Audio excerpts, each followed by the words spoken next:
حضرت ابو درداء رضی اللہ تعالی عنہ مدینۃ المنورہ سے چلے گئے تھے شام میں، تو وہاں کوئی شخص مدینۃ المنورہ کا ان کو ڈھونڈتے ڈھونڈتے جا پہنچا اور کہا کہ ابو درداء میں مدینۃ الرسول سے آیا ہوں، مجھے پتہ چلا کہ آپ کے پاس حضور کے فرامین ہیں، تو ایک فرمان سننے کے لیے اتنا لمبا سفر کاٹا ہے، یہاں رشتہ داری بھی نہیں ہے، کوئی تجارت بھی کرنے نہیں آیا، کسی سے ملنا بھی نہیں ہے، شہر دیکھنے کے شوق میں بھی نہیں آیا کہ میں دمشق دیکھا ہوں کیسا ہے، صرف ایک ہی غرض ہے میرے سینے میں،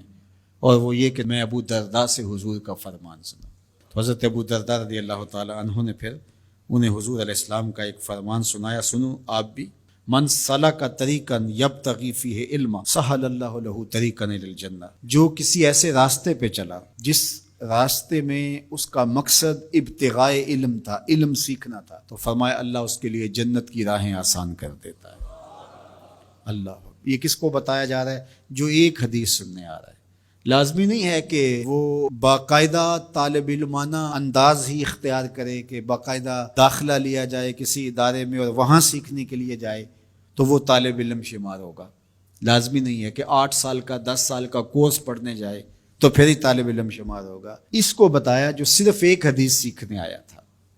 تو میں آپ سے کہوں گا کہ 8 دن کے بعد جب جمعۃ المبارک کے موقع پر آپ سفر کر کے گرمی کاٹ کے مشقت سہ کے آپ یہاں پہنچتے ہیں، پٹرول لگاتے ہیں، وقت نکالتے ہیں، آدھا گھنٹہ پونا گھنٹہ قریبی شہر کے لوگ پہلے چلتے ہیں،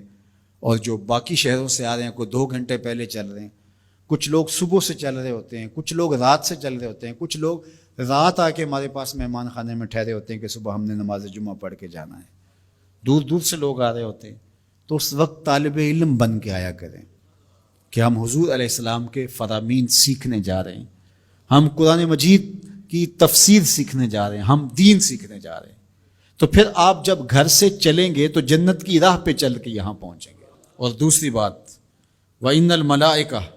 لَتَضَعُ أَجْنِحَتَهَا لِطَالِبِ الْعِلْمِ رِضًا بِمَا يَصْنَعُ، اور جب وہ گھر سے چلتا ہے،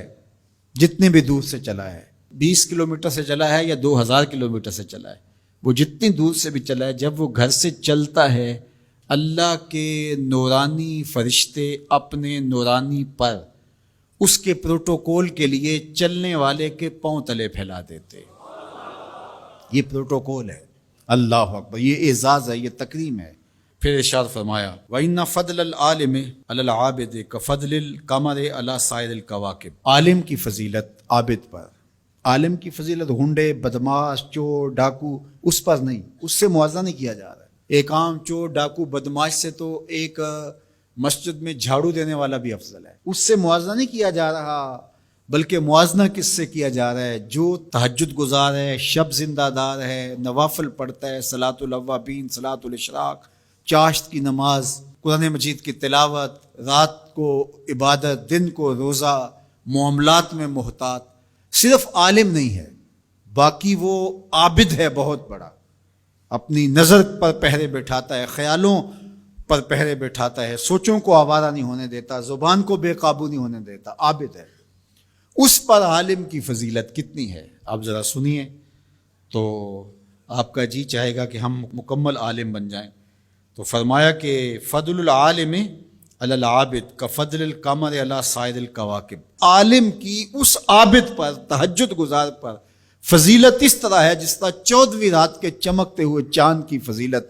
ستاروں پر ہوتی ہے۔ اور ایک حدیث میں حضور نے یوں بھی ارشاد کہا فضلی علی ادناکم، اے صحابہ اس عالم کی عابد پر یوں فضیلت ہے جس طرح تم میں سے ایک عام آدمی پر میری فضیلت ہے۔ اتنا بڑا اعزاز دیا، اتنی بڑی شان اس عالم دین کی ہے، اللہ اکبر۔ اور پھر ارشاد فرمایا وَإِنَّ الْعَالِمَ لَيَسْتَغْفِرُ لَهُ مَنْ فِي السَّمَاوَاتِ وَمَنْ فِي الْأَرْضِ حَتَّى الْحِيتَانُ فِي الْمَاءِ، اور یہ عالم دین اس کے لیے بخشش کی، استغفار کی، معافی کی اللہ کے حضور دعائیں مانگتے۔ کون؟ جو آسمانوں میں رہتے فرشتے، ومن فی الارض، اور جو زمینوں میں رہتے ہیں،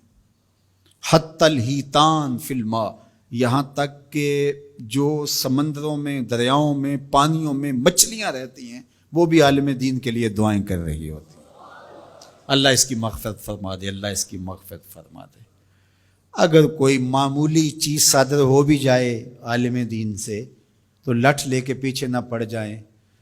ہم تو اگر کوئی گناہ کر بیٹھے تو ہمیں خود معافی مانگنی پڑتی ہے، اور اس خلوص سے شاید مانگتے ہیں کہ نہیں مانگتے،